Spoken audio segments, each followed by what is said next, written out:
Paz do Senhor, amados irmãos. Livro de Efésios, capítulo 6.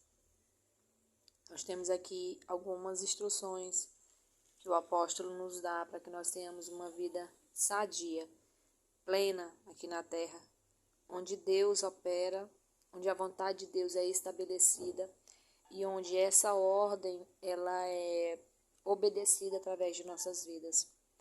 Do versículo 1 ao versículo 4, nós vemos aqui instruções a respeito da família. A família refiro-me aos pais e aos filhos. Como deve ser o proceder tanto dos filhos como dos pais. Agindo da maneira como o apóstolo Paulo está orientando, a família tem grandes chances de prevalecer aqui neste mundo vil, pecador, cheio de coisas más, onde tentam a cada dia tragar os nossos filhos, destruir o relacionamento entre pais e filhos. No versículo 1, Paulo instrui os filhos à obediência aos pais. E ele diz o porquê disso. Ele continua dizendo que é porque isso é justo. Então a gente vê justiça quando o filho obedece essa regra que é obedecer aos pais, honrando o pai e honrando a mãe. Para quê? Para que te vá bem e sejas de longa vida sobre a terra. Paulo está usando aqui a mesma orientação que Deus deu a Moisés, quando entregou a Moisés os 10 mandamentos. O terceiro mandamento, que é honrar pai e mãe. Mas também, aqui no Novo Testamento, nós vemos uma instrução muito importante, porque o pai também tem a sua parte. O pai também tem o seu dever nesta relação. Por isso o pai não pode provocar ao filho a ira, mas tem que criá-lo na disciplina e admoestação do Senhor. Ou seja, tem pais que provocam ira aos seus filhos. Tem pai que causam problemas em casa, atribulam mais ainda a vida dos filhos. Então, dessa forma, o filho não se acha na condição de obedecer ao pai. Agora, quando é um pai que é um exemplo de pai dentro de casa, na rua, o filho tem consideração e obediência diante desse pai.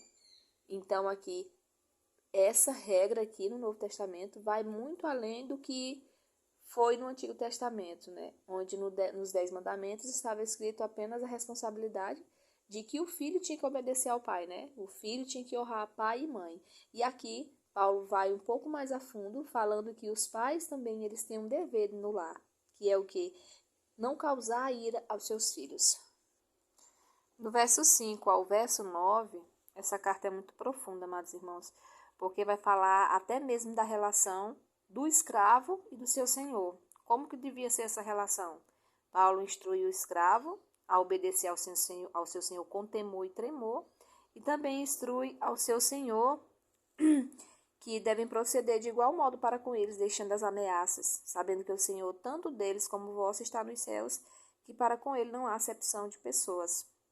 Seguindo agora aqui para o verso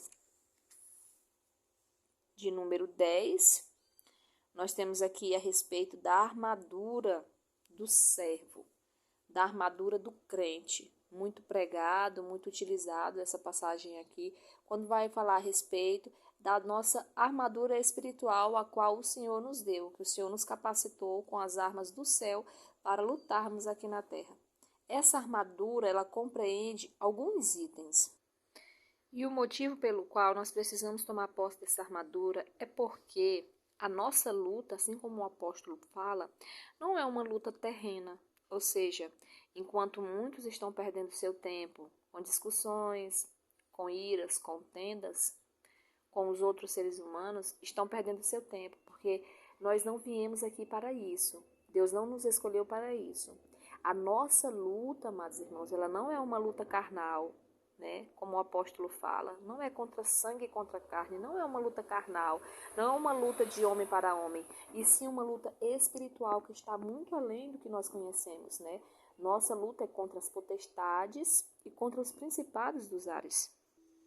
Aí, de uma forma simbólica, Paulo fala aqui a respeito do que a gente usa nesta batalha, quais as armas que nós podemos vencer os espíritos malignos. Primeiro, a couraça da justiça, depois, os pés calçados com a preparação do evangelho, o outro, o escudo da fé, o outro, também o capacete da salvação, e o último aqui, a espada do Espírito, que é a palavra de Deus. Então, todas essas armas que Paulo cita aqui, cada uma delas tem a sua significância espiritual para todos nós.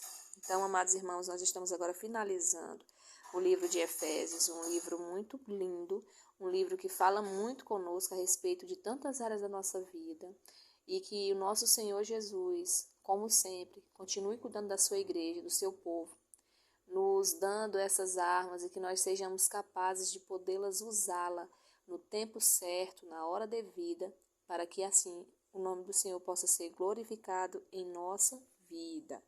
Agradeço a todos, tenham todos uma ótima tarde, fiquem na paz do Senhor.